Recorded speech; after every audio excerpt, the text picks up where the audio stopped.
हरिः ओम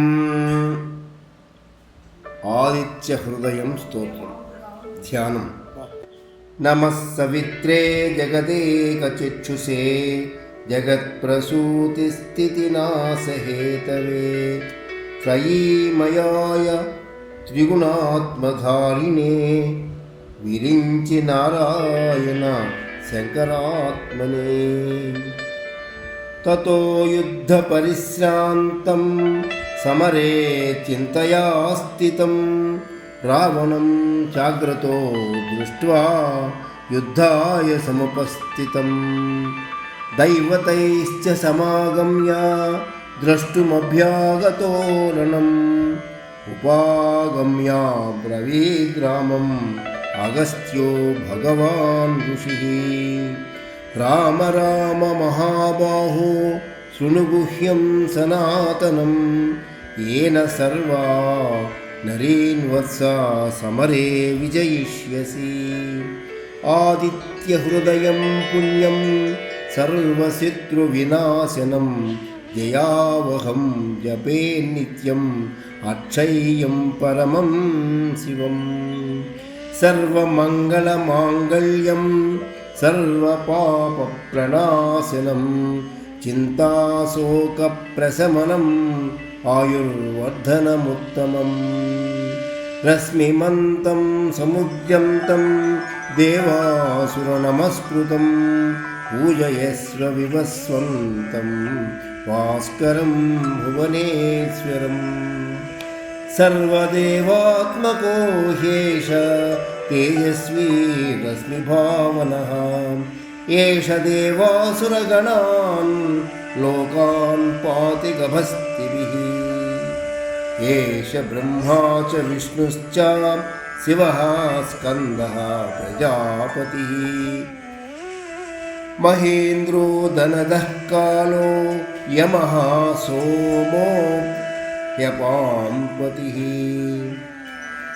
पितरो वसवः साध्या ह्यश्विनौ मरुतो मनुः वायुर्वह्निः प्रजाप्राणः ऋतुकर्ता प्रभाकरः आदित्यः सविता सूर्यः खगः पूषा गभस्तिमान् सुवर्णसदृशो भानुः हिरण्यरेता दिवाकरः हरिदस्व सहस्रार्ची सप्तसप्तिर्मरीचिमान् तिमिरोन्मथनः सिंहो त्वष्टामार्ताण्डकोऽंशुमान् हिरण्यगर्भः शिशिरः तपनो भास्करो रविः अग्निगर्भोदितेः पुत्रः शङ्खः शिशिरनाशनः व्योमनाथस्तमो वेदी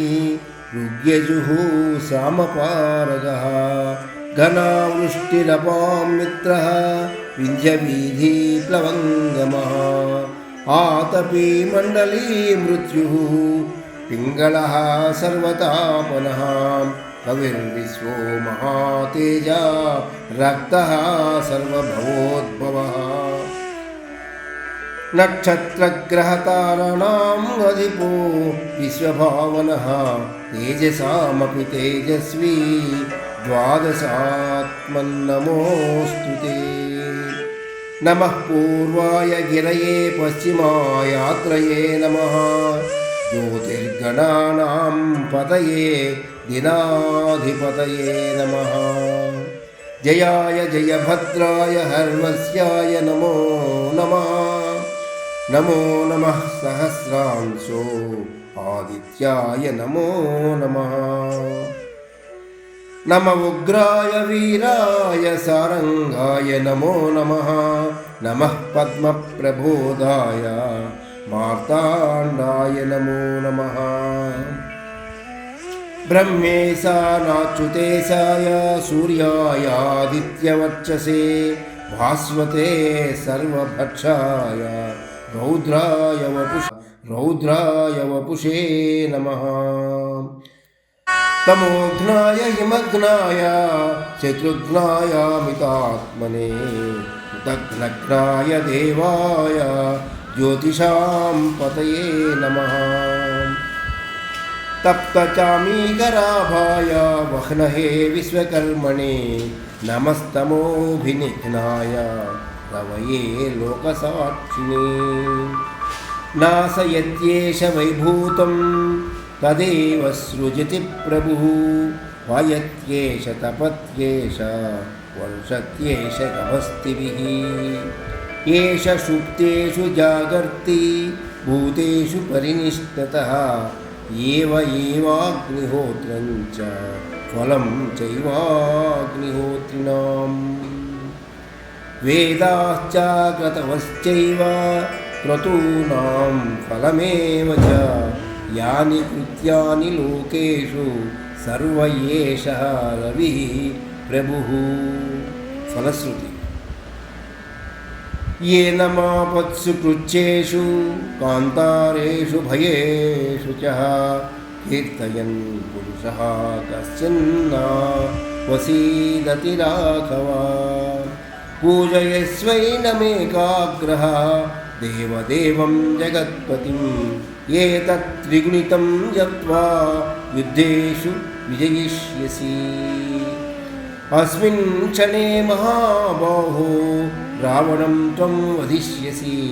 एवमुक्त्वा तथागस्त्यो जगाम च यथागतम्। एतच्छ्रुत्वा महातेजा नष्टशोकाभवत्तथा। धारयामास सुप्रीतः राघवः प्रयतात्मवान्। आदित्यं प्रेक्ष्यः जप्त्वा तु परं हर्षमवाप्तवान्। त्रिराजन्यशुचिर्भूत्वा धनुरादाय वीर्यवान्। रावणं प्रेक्ष्य हृष्टात्मा युद्धाय समुपागमत्। सर्वयत्नेन महता वधे तस्य धृतोऽभवत्। अथ रविरवदन्निरीक्ष्य रामं मुदितमनाः परमप्रहृष्यमानः। निशिचरपति संशम्यं विदित्वा सुरगणमच्छ यतो वचस्वरेति। इत्यार्षे श्रीमद् रामायणे वाल्मीकीये आदिकाव्ये युद्धकाण्डे पंचाधिकशततमः सर्गः। అందరూ మన ఛానల్ని ఆదరించండి.